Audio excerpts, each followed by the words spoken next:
Bonjour. Bonjour, les amis.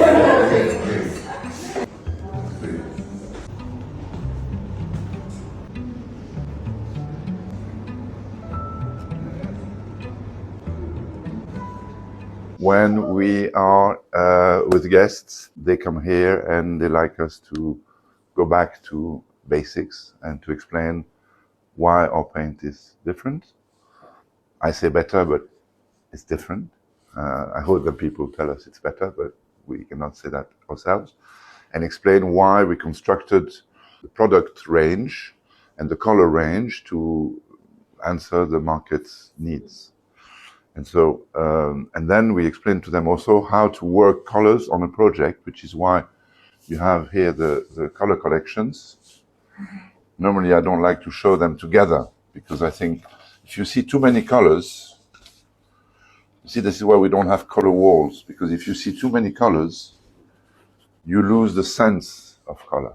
This is the sky collection. It has a logic, it has a body, it has a personality.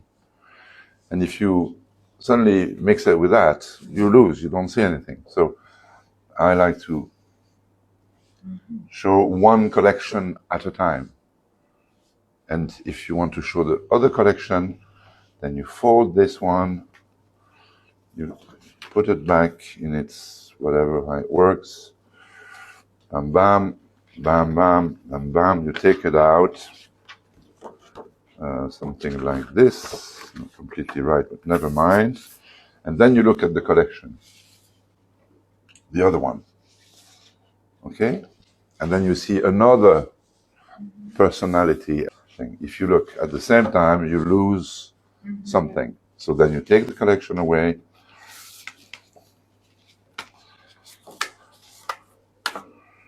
Voila. And then you look at the vegetal-inspired collection, which is organized differently. But again, it has its logic.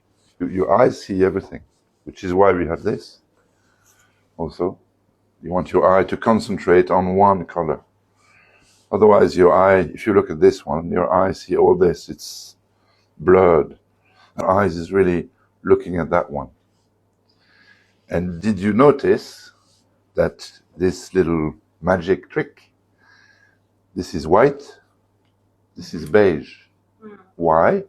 Because when you choose a color, it will be influenced by the colors around. If you come here and you really look at this color, okay, it's nice, it's a brown and it's quite warm, it's not a cold one. Look at this. Suddenly it becomes cold. Yeah. Because the surrounding is a pure white, and suddenly it becomes warmer because the surrounding is a beige yellow. It's magic. It's magic. Look at the surrounding, clearly identify why we choose this color for this place in this light. Check it in the morning, check it in the evening. And we try to say, okay, be careful. What do you have on the other wall? What color is the carpet? Do you have children? Are they 2, 15, or 40? Not the same game. Take some of the A4 that we have here, and we say, okay, we want this, we want, I don't know, whichever. We like this one, we like this one, and we like that one. What's this? Blanc de Meudon. We have a Blanc de Meudon, we have a Ercolano, Sirocco. Voilà. And then we have this. And let's say it's a proposition. It's very often 3 colors. 1 main one, 2 surroundings. Same thing. The colors surrounding give a light on the main color. And why do we have this? Because you can look from far, but also because you can play with the geometrics. You see? The surface difference changes the mood. Because there it's 80% of the surface you see is red. Here, it's about 38% is red. So the general mood is different in terms of relative surface, the influence of the color. When you have a door, it's only a bit of the wall. So you have a, that's the way we work with people. sometimes, like we did yesterday, people come here, it's more an atelier, workshop. They take some roller and they paint a bit to explore a few things. First, is the covering power. Okay, that's why we use these check things, because it's very hard. It's the worst. It's like a torture for paint. Because white, black, if the paint is not good, you see immediately. And here you see, you don't see them anymore. This is only one coat. You can see them a bit here. But when you have two coats, you see nothing. Paint is not a finished product. Paint is a non-finished product. You cannot do anything with paint. So we realize that 90% of the designers we work with have never painted. So please come and try it. See the opacity, see the smoothness, see the resistance. Then you know what you're talking about. This is about the influence of the finishing on the color. These panels, they are the same color formulation. The difference is that this is matte, this is semi-gloss, satin, different finishing. You see it very clearly on the black, of course. It's easy on the black, but this is true. What is color? Color is the injection of light into a pigment. Okay? So if 100% of the light goes to the pigment, you have a color. If it's slightly gloss, let's say 20%, only 80% go in the pigment because 20% is reflected. So the color will be darker because less light. So here that this is the matte and this is the more glossy because it's the same formulation. The only difference is the finishing. Here color, the light goes in, out. Here 100% goes pigment, so it's lighter. So we all have micro dead skin. So if you put your hand somewhere, because it warms the body temperature, you leave always a little bit of skin. And so if you have places where many people go and put their hands, it's better to have a very hard surface so you can wash it properly, and that's where you will use varnish on top of the paint.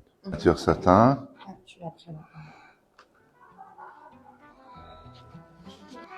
Don't drop it, huh? So, this is mat velouté plus varnish. And this is mat velouté without varnish. Okay, but this is much more resistant than that. Okay, so on this one there is an extra, you can feel this is a bit, you can feel not the resistance, you can feel a little bit the paint. It's harder. This is really washable. This you have to be careful. That's all. I call it a wet effect. It's not more satin, it's just, it looks a little wet. The varnish is on one and not on the other. So a little bit of the light does not go into the pigment. And if a little bit of the light does not go into the pigment, it means the pigment receives less light because of the reflection of the light, and therefore is a tiny little bit darker. But globally, we have the same thing. Primers. We have one primer and one undercoat. Sous-couche de préparation, undercoat, sous-couche. And it's the first coat. When you paint a wall, you need to prepare the wall. And to have an even porosity.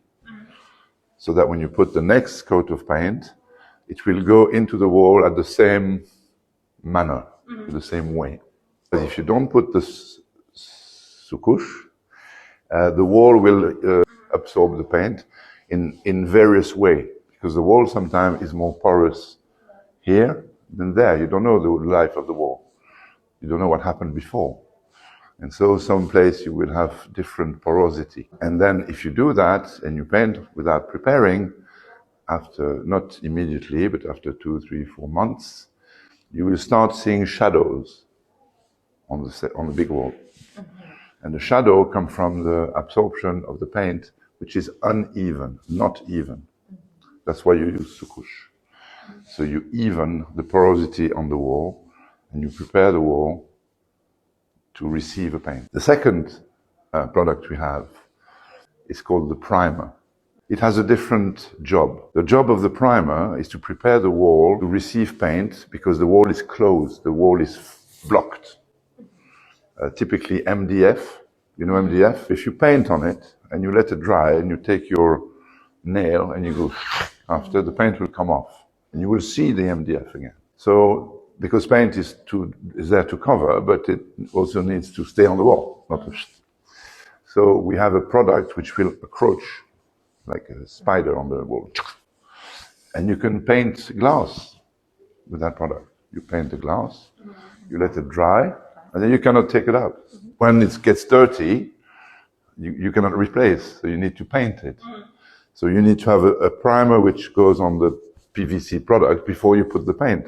Otherwise, if you put the paint directly, it will go. And that's the primer. And you can also do on bigger surface, when you have a big wall, which is a blocked wall. And because the product is just amazing, some people, but you shouldn't do it, some people put that primer and it does all the job. It's a encroach on the wall, adherence is perfect. It's very tense, so you don't need to sand. And it's very opaque. The covering rate is very high. So some people, they just do one coat of this and say, okay, done. But it's not good because you need thickness, and only one coat is not good. And the purpose of that product is not to cover. The purpose is to be a first coat so that the paint will stay nicely on the wall. And so the good job is one coat of primer, 2 coats of finishing. And you have to remember that the color, you get it on the second coat. But when it's white, some people just leave the primer. But if you're happy with your wall, even if it's not painted, and you want to put some varnish, you put some varnish. You will have a little game with the light because of the reflection, but you will have a wall which is protected. I go back to basics. The job of paint, finisher, the dictionary, it has 2 purposes. First, we always forget, but the first purpose of paint is to protect, okay? It protects the wall. Otherwise, the wall chip out. There's no paint, there's some plaster will come down, the brick will go, whatever.